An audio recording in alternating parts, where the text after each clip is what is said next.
आती है तो जहन में राकेश शर्मा एंड पीएम इंदिरा गांधी की वो कन्वर्सेशन आ जाती है जब मिसेस गांधी ने उनसे पूछा कि स्पेस से भारत कैसा दिखता है। ही रिप्लाइड, सारे जहां से अच्छा। एक बार फिर कुछ ऐसा ही मोमेंट देखने को मिला है जब शुभांशु शुक्ला ने कहा, मैं अपने कंधे पर तिरंगा लेकर चल रहा हूँ। ये सच में हर भारतीय के लिए एक प्राउड मोमेंट था।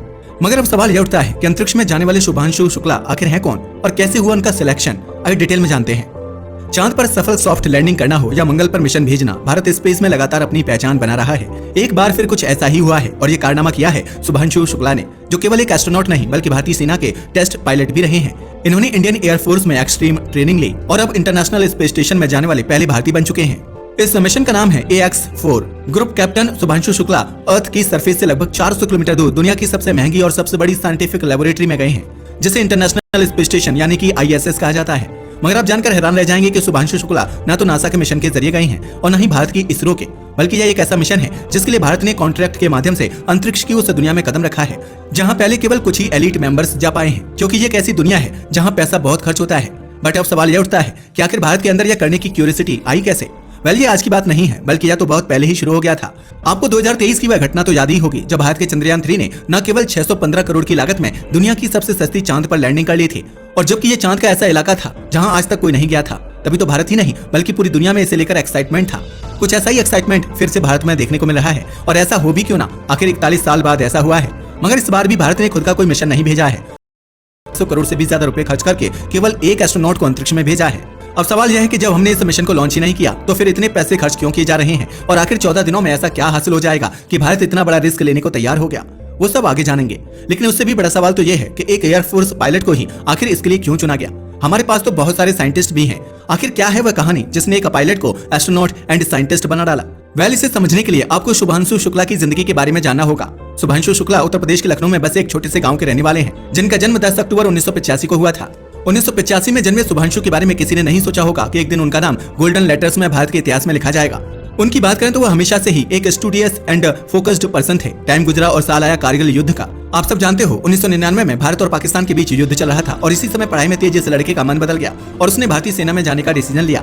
16 साल की उम्र में उसने NDA का एग्जाम क्लियर कर लिया। 2002 में नेशनल डिफेंस एकेडमी में शुभांशु का चयन हुआ। यहाँ से इन्होंने कंप्यूटर साइंस में BSc की डिग्री हासिल की और यहीं से इनकी मिलिट्री ट्रेनिंग की शुरुआत हुई। 2006 में इंडियन एयरफोर्स एकेडमी ज्वाइन की और यहीं से इनकी उड़ान की असली शुरुआत हुई। इसके बाद वे लगातार प्रोग्रेस करते गए। जल्दी ये TACDE यानी tactics and air combat development establishment में पहुंच गए। अगर TACDE की बात की जाए तो यह वह स्कूल है जहां केवल 1% एयरफोर्स के पायलट्स को ट्रेन किया जाता है। इसके बाद इन्होंने एक के बाद एक इतिहास रचना शुरू किया। इन्होंने 2000 घंटे की फ्लाइट रिकॉर्ड का रिकॉर्ड अपने नाम किया और फिर बने फ्लाइट कॉम्बैट लीडर। 2018 में इन्हें टेस्ट पायलट का दर्जा मिला। टेस्ट पायलट की बात करें तो ये वे लोग होते हैं जो ऐसे विमान उड़ाते हैं जिन्हें पहले किसी ने नहीं उड़ाया हो। ये किसी भी स्थिति का सामना करने को तैयार रहते हैं। इन्होंने Su-30, MiG-21, MiG-29, जैगुआर जैसे कई फाइटर प्लेन्स उड़ाए हैं। शुभांशु लगातार अपनी कमांड स्किल्स को बेहतर बनाते जा रहे थे और यहीं से एंट्री हुई उनके जीवन में स्पेस की। दरअसल ये बात है 2018 की, जब स्वतंत्रता दिवस पर प्रधानमंत्री नरेंद्र मोदी जी ने घोषणा की थी कि माँ भारती की कोई संतान एक बार फिर अंतरिक्ष में जाने वाली है, वो भी भारतीय झंडा लेकर, बिना किसी बाहरी देश की हेल्प के। PM की बातों का असर पूरे देश पर हुआ। कई नाम सामने आए। 2019 में चयन की शुरुआत हुई और सामने आए 4 नाम। एक्चुअल में यह चयन था गगनयान मिशन के लिए। इसमें शामिल थे group captain Prashanth Nair, group captain Ajit Krishna N, group captain Angad Pratap, group captain Shubhanshu Shukla. हालांकि चारों का सिलेक्शन हो चुका था, लेकिन कोई नहीं जानता था कि इनमें से कौन अंतरिक्ष में जाएगा। इन चारों को ही कैंडिडेट माना जा रहा था। फिर ये चारों पहुंचे रूस, वही देश जिसकी मदद से भारत का पहला अंतरिक्ष यात्री स्पेस में गया था। ये चारों Yuri Gagarin cosmonaut training centre जा चुके थे। रूस में ये चारों रेसिडेंट ट्रेनिंग सेंटर पहुंचे थे। इनके पास उड़ान का अनुभव और मशीनों की समझ तो थी, लेकिन अंतरिक्ष के लिए यही काफी नहीं था। इसलिए रूस में इनकी कॉस्मोनॉट ट्रेनिंग शुरू हुई। ये ट्रेनिंग बिल्कुल भी आसान नहीं थी, जिसका अंदाजा इस बात से लगाया जा सकता है कि ये चारों एस्ट्रोनॉट्स 8G सेंट्रीफ्यूज से गुजरे। अगर 8G सेंट्रीफ्यूज की बात करें तो यह एक ऐसा अनुभव होता है जब बंद केबिन में बैठकर आपके ऊपर लगभग 480 किलो का भार पड़ता है। असल में यह एक ऐसा केबिन है जिसमें इंसान को बैठाकर इतनी तेजी से घुमाया जाता है कि उस पर 480 किलो का भार महसूस होता है। ये कितना ज्यादा है इसका अंदाजा आप इस बात से लगा सकते हो कि मानो आपके ऊपर एक बाइक रख दी गई हो और फिर भी इंसान को सांस लेते रहना होता है। अब सवाल उठता है कि ऐसा क्यों? दरअसल ऐसा इसलिए क्योंकि स्पेस में जाने और लौटने के दौरान स्पीड और गुरुत्वाकर्षण का दबाव 8 गुना तक बढ़ जाता है, जो शरीर को फाड़ भी सकता है। इसलिए 8G यानी 8 गुना ग्रेविटी की ट्रेनिंग दी जाती है, ताकि यह जाना जा सके कि क्या इंसान का शरीर इस सीमा को झेल सकता है या नहीं। इस ट्रेनिंग के बाद शुरू हुई अंडर वाटर ट्रेनिंग। असल में पानी में माइक्रो ग्रेविटी जैसा अनुभव मिलता है। यहाँ एस्ट्रोनॉट्स को सिखाया जाता है कि बिना वजन के शरीर को कैसे संतुलित रखें। ऐसा इसलिए क्योंकि अंतरिक्ष में अगर इंसान का जरा सा भी हाथ हिले तो उसकी पूरी बॉडी घूम सकती है। इसके बाद मोशन सिकनेस ट्रेनिंग दी गई। यही नहीं, in fact emergency fire safety training भी दी गई, ताकि अगर स्पेस स्टेशन में आग लग जाए या कोई यान फंस जाए तो वह क्या करेगा। यह बार बार रियल सिचुएशंस में कराई जाती है, क्योंकि बार बार की प्रैक्टिस से ही कोई व्यक्ति परफेक्ट बन सकता है। इसके अलावा इन एस्ट्रोनॉट्स को वर्चुअल रियलिटी ट्रेनिंग भी दी गई, ठीक वैसे ही जैसे साइंस फिक्शन फिल्मों में देखा जाता है। यह ट्रेनिंग किसी साई-फाई मूवी से कम नहीं थी।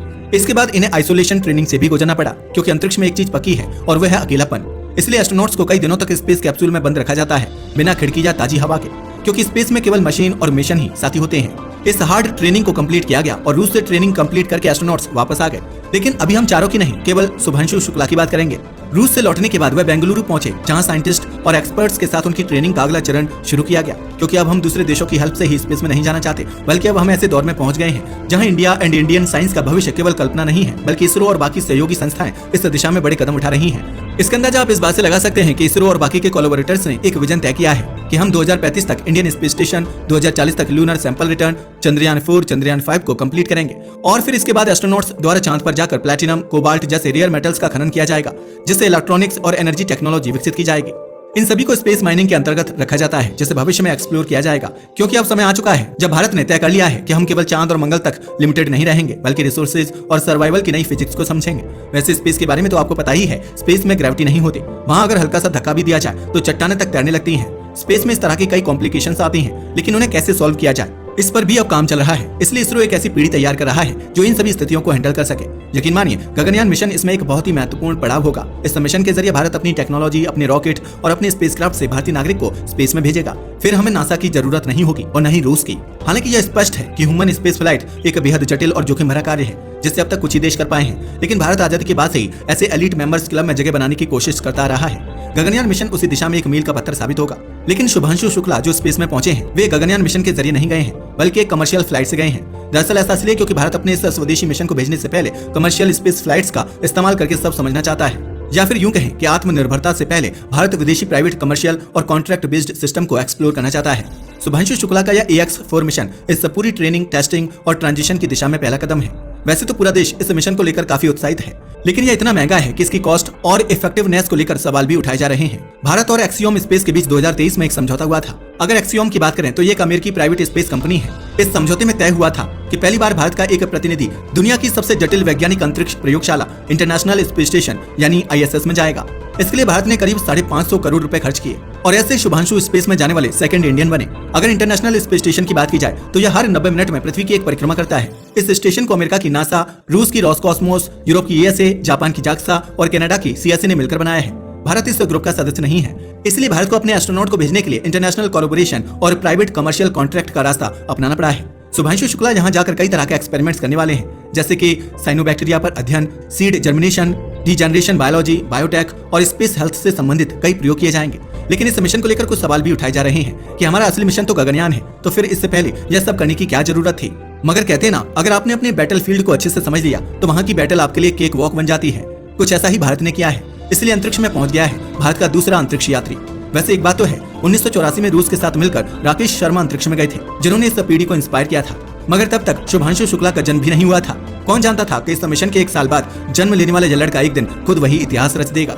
41 साल बाद भारत का एक और इंसान अंतरिक्ष में गया है और इस बार केवल तिरंगा लेकर नहीं, बल्कि विज्ञान और क्यूरियोसिटी को भी अपने साथ लेकर गया है। वो अपने साथ कुछ ऐसे सवाल ले गए हैं जिनका जवाब किसी के पास नहीं था, बट शायद हमें अब जल्द ही मिलने वाला है। आज शुभांशु को स्पेस में गए 5 दिन हो गए हैं। शुभांशु शुक्ला ने जैसे ही अंतरिक्ष में कदम रखा, उन्होंने भारत के लिए शोध और नवाचार का एक नया अध्याय शुरू किया। सबसे पहले उन्होंने मूंग एंड फेन्यूग्रीक के बीजों को माइक्रोग्रेविटी में अंकुरित करने का प्रयोग शुरू किया। यह भविष्य में अंतरिक्ष में फूड ग्रोइंग के लिए बेहद इंपॉर्टेंट माना जा रहा है। इसके बाद इन्होंने टार्डिग्रेड्स, जो कि एक सूक्ष्म जीव होता है जिसे वाटर बेयर कहा जाता है, पर एक्सपेरिमेंट किए। असल में ये जीव स्पेस की कठिन परिस्थितियों में भी जीवित रह सकते हैं और इनके व्यवहार को समझकर हम एस्ट्रोनॉट्स की लॉन्ग फ्लाइट्स को सुरक्षित बना सकते हैं। साथ ही माइक्रो एल्गी और साइनोबैक्टीरिया को उगाकर ये देखा जा रहा है कि क्या ये जीव अंतरिक्ष में भी ऑक्सीजन एंड न्यूट्रिशन देने लायक है।